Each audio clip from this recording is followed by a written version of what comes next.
Hey, welcome back. I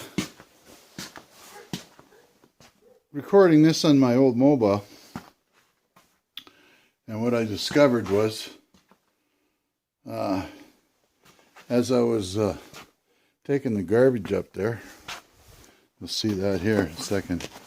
I took the garbage can up to the road, somewhere up there, and geez, forgot to bring you with me.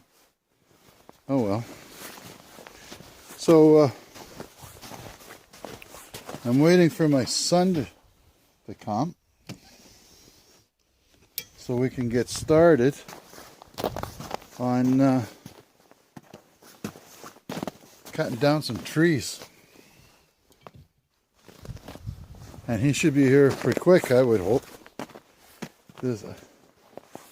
So what I'm going to do is I'm going to get some of this gear ready. And I think I'm going to have to wear snowshoes to get up there, so I don't have to kill myself busting through the snow. Don't know what he's planning, but I sure hell don't want to have any hard time here getting through the snow. So I'll get my snowshoes down and get them ready to put on, and I'll get my son to give me a hand with them, because what I've done in the past is I put my boots on it and then put my feet in the boots. But I'm wearing the boots right now. I need them to get all this other stuff done. And as you can see, we'll get this so that we can make haste. The reason why I got to get help is because I have a hard time getting my feet, or getting to my right foot, because of a surgery, an old surgery that I had on my kidney. Doesn't give me much in the way of flexibility. So what we'll do is we'll sort out some of these boxes. Might use one. And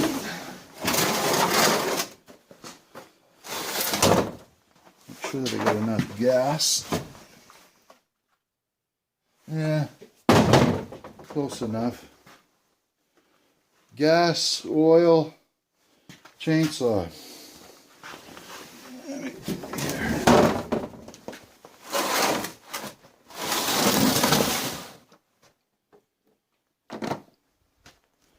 What's this at? Ugh.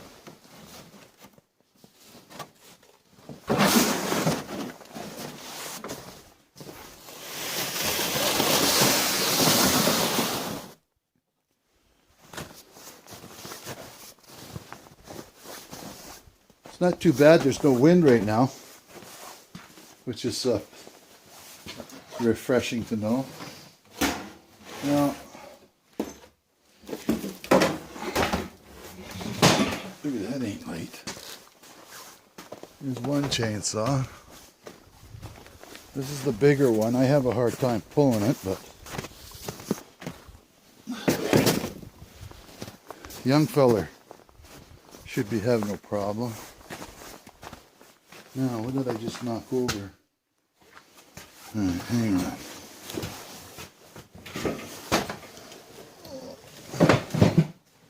There, unnecessary groan.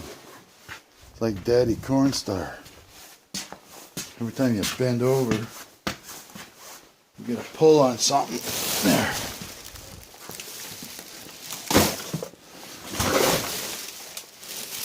I'm looking forward to getting that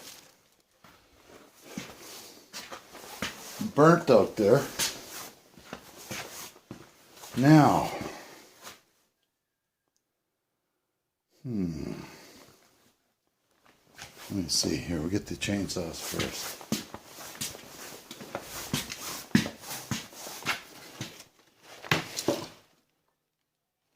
full. Alright.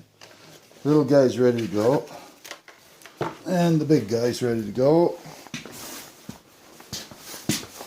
And as you can see, the wood is getting way down there now. So before I just start getting myself all worked up, that part should be here. I don't know when, but it should be here soon.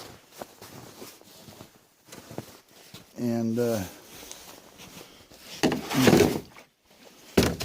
that up there. Put that over there.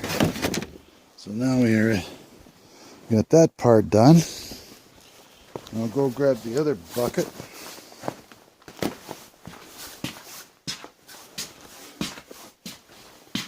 And we'll put it over here. Throw some tools in,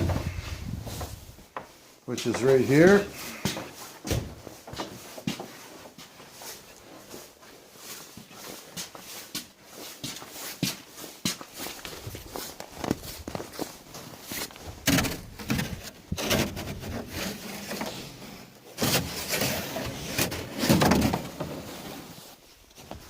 In case we get something stuck or whatever.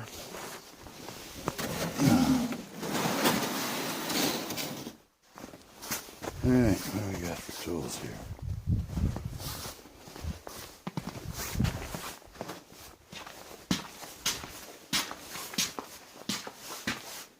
Alright.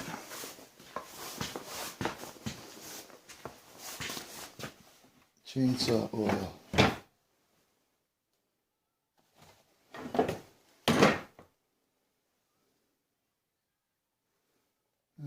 Spring and summer, don't need it. Something I don't have to carry. Okay, so we got a couple of axes, some wrenches. Here.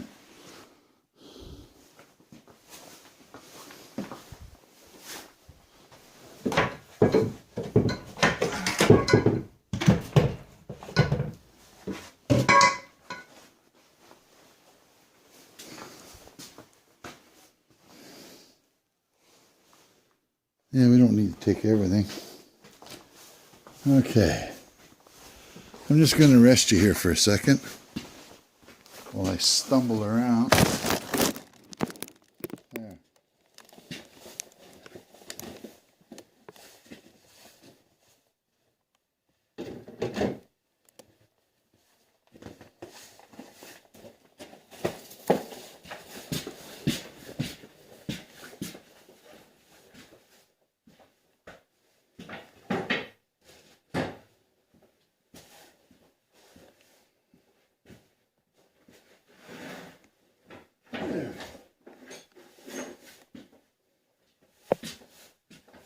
I also want to take the cameras and the tripod with me.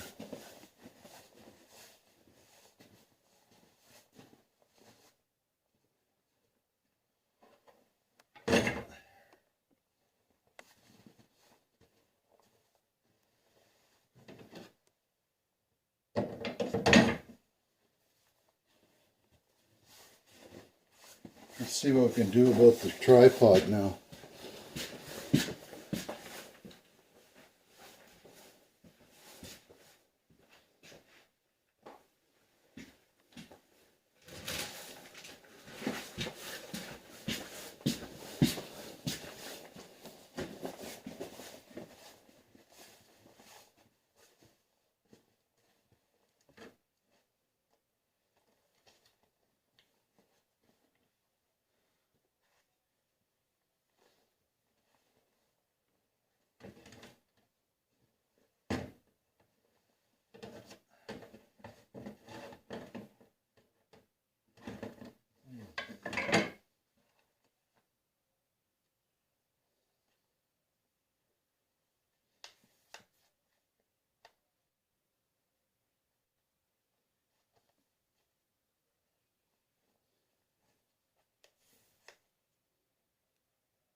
That don't look too bad.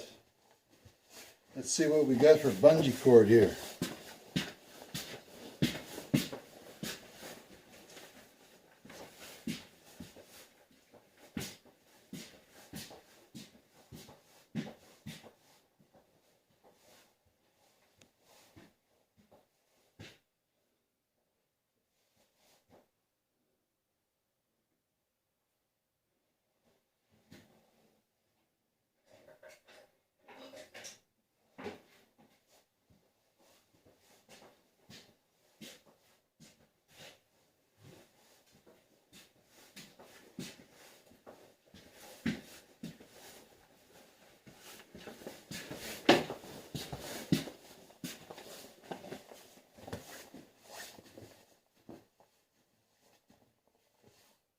Do the trick.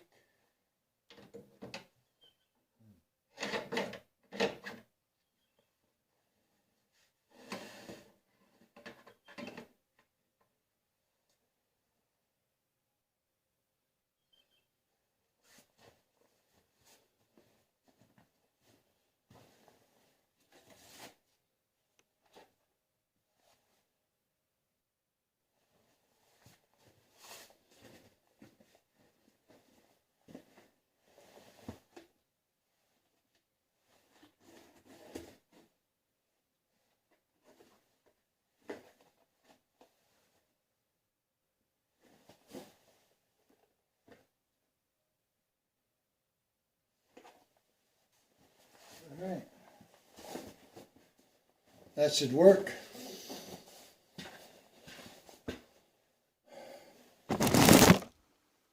We'll see if he wants that old toolbox. Look at that. I'm going to burn it. My grandfather made it, and it's been, I've dragged it around for, since I was maybe 30 years old or so. I'm getting tired of dragging it around, to tell you the truth. So I think my son, it's time to give him an heirloom gift. What do you think of that? And with these old boxes, well, this one's falling apart. I'm going to throw this, when I ever have to clean off my desk, it's a big frickin' to-do.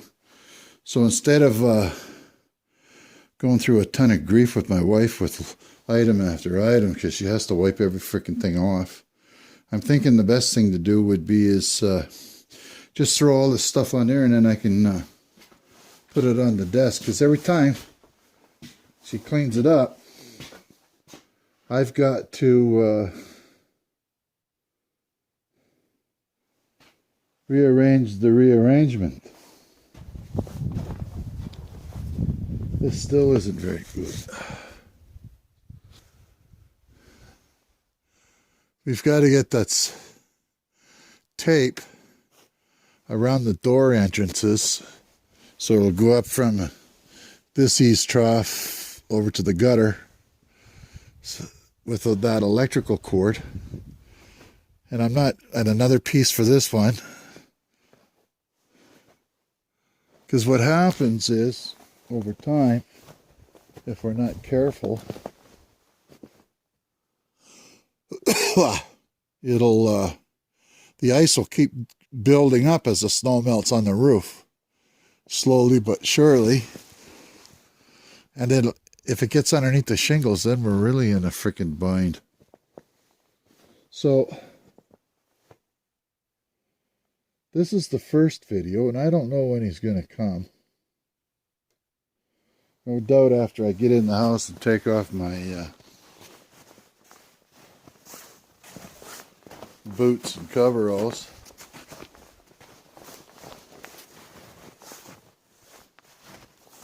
And I believe both saws are nice and sharp. You shouldn't have to do any sharpening.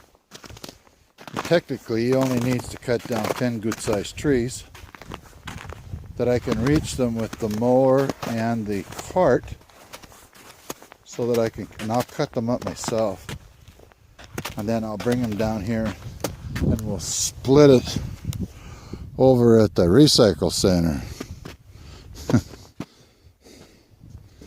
the forestry recycle center. Something like that. I don't know. Oh, look at that. What's the matter? Daddy didn't let you in the house. Mom's in the shower, so that's sucks to be you. You got to stay outside with this. I tested walking on that off the trail here, and it's deep enough, but it's not strong enough to hold me up. And it's deep enough that I think snowshoes would make it a lot simpler. If he can give me a hand, we'll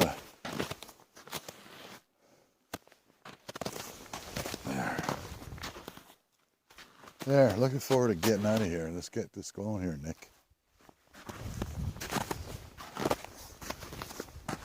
So the recycle was picked up this morning.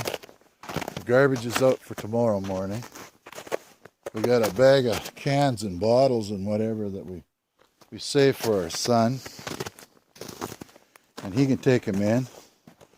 I don't know how much money's in there. But there must be, I think they're 5 cents a can. So there's at least 100 cans. That's $5 plus, whatever.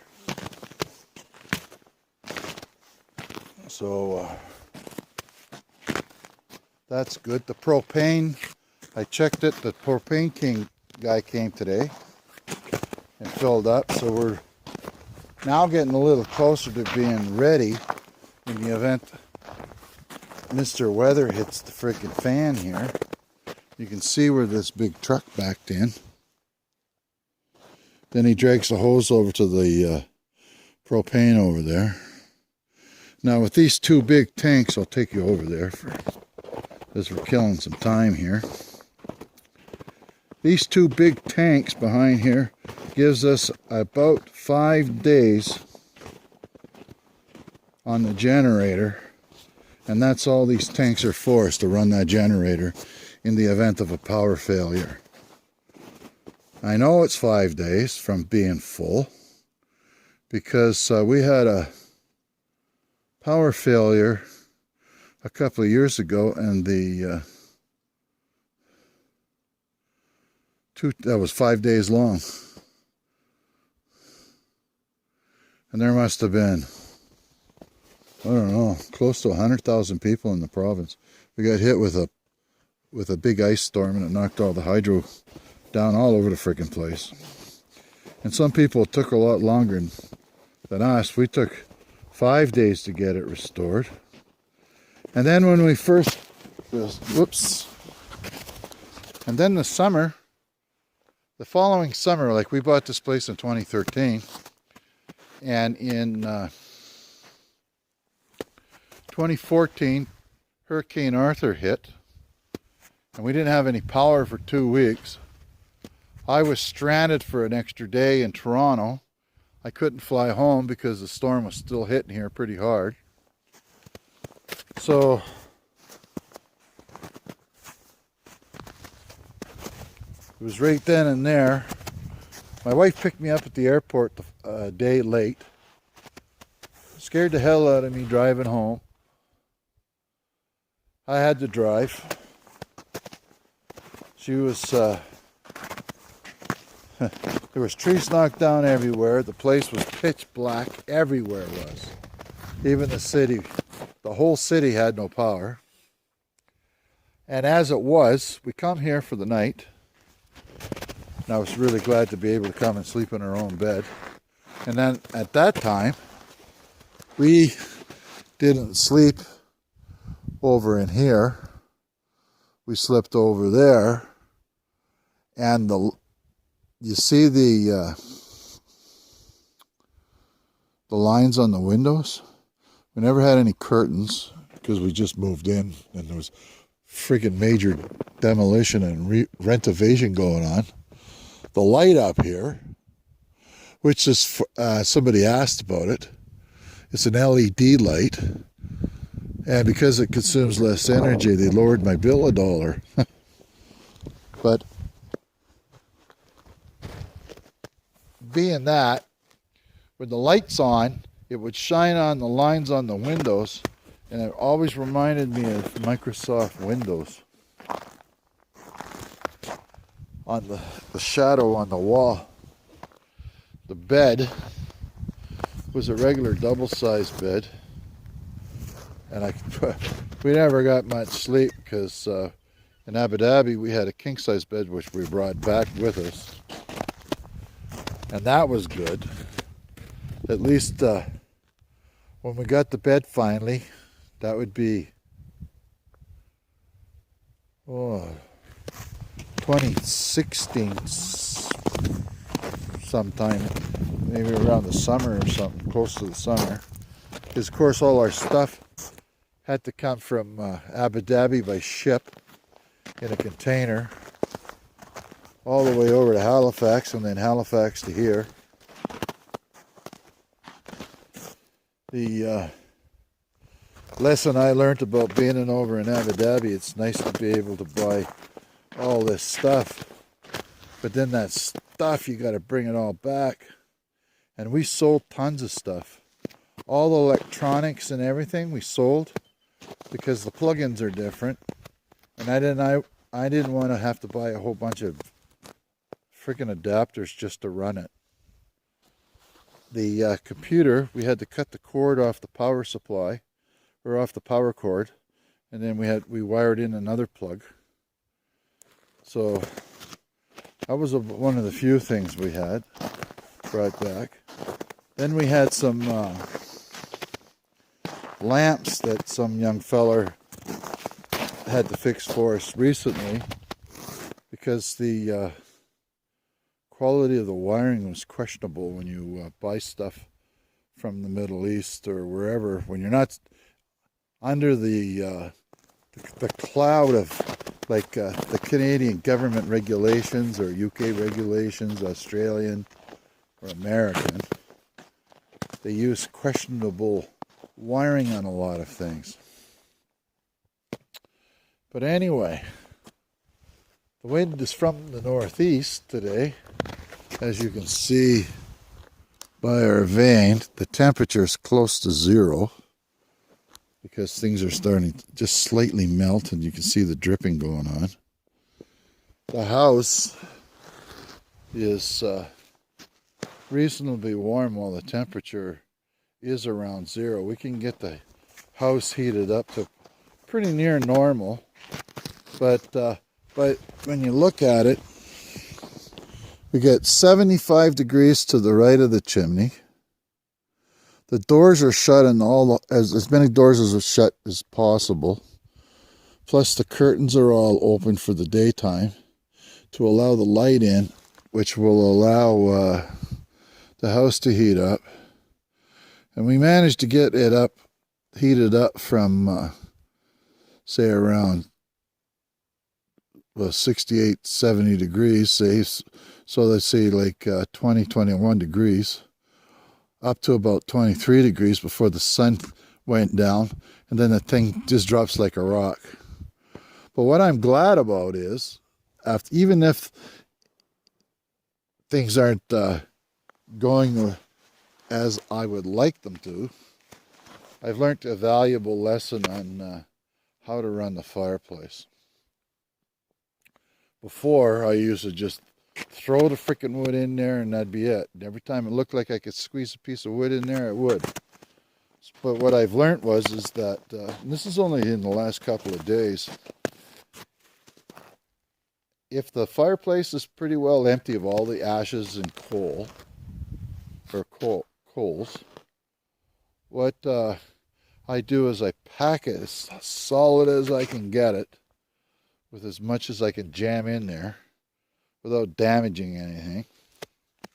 And there's not a lot of space in there. When I light it,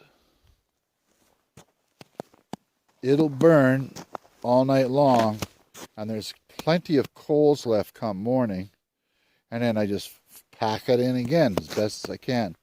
What I usually do is I take the poker and I level it all off, get a little bit more heat out of what coals there is, and then I just pile the wood in it. when I got up at 7 o'clock, 8 o'clock this morning, I filled it up with wood. It's now afternoon, and what's going to happen is that I threw just recently 2 pieces of wood in there, enough to keep it fire going for I don't know, a couple more hours, and I'll level that out. Then as the sun goes down around 5:30, 6 o'clock now, I'm not sure yet, you can check that out. The fireplace is full to the nuts then, and that'll burn till midnight. And when we go to bed, I pack her solid again.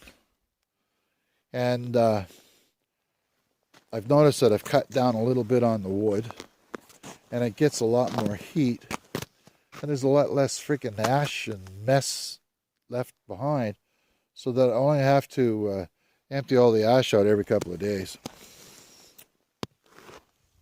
So I think I'm going to go in and wait for the young fella to show up, and I'll process this video before we get all the video of the cutting down the trees, which I really hope it'll turn out good. I've brought 2 little cameras with me, and I'll see what I can do about charging this one up. So we'll see you when we see you, and have a good day.